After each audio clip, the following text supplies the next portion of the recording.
আসসালামু আলাইকুম। এবার বিএনপি আওয়ামী লীগের জন্য একটি সুখবর দিলেন। কেমন সুখবর? সেটা শুনলে আপনারা অবাক হয়ে যাবেন। অনেকে কিন্তু মিশ্র প্রতিক্রিয়াও দেখাচ্ছে এই বিষয়ে।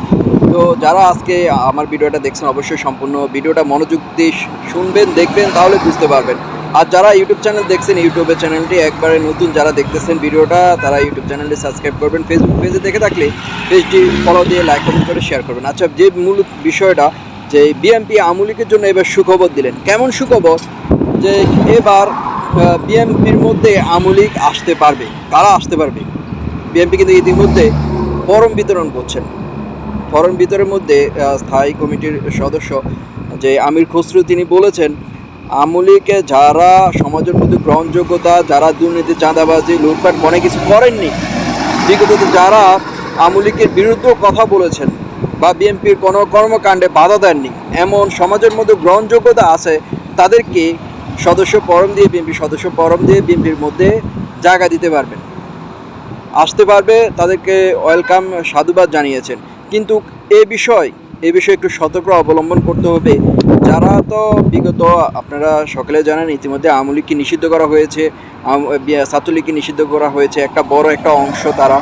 তো তারা যারা দুর্নীতি, লুটপাট, চাঁদাবাজি মানে বিএনপি সহ আরও অত্যাচার করছে, অরাজকতা করছে, তারা কিন্তু দেশ ছেড়ে পালিয়ে গেছে। অনেকে গা ঢাকা দিয়েছে। একটা অংশ কিন্তু এখনও আছে যারা আওয়ামী লীগ করছে, ভদ্র ভালো। এখন আপনারা অনেকে বলবেন, ভাই আওয়ামী লীগের মধ্যে আবার ভদ্র কেউ আছে? হ্যাঁ ভাই, আছে।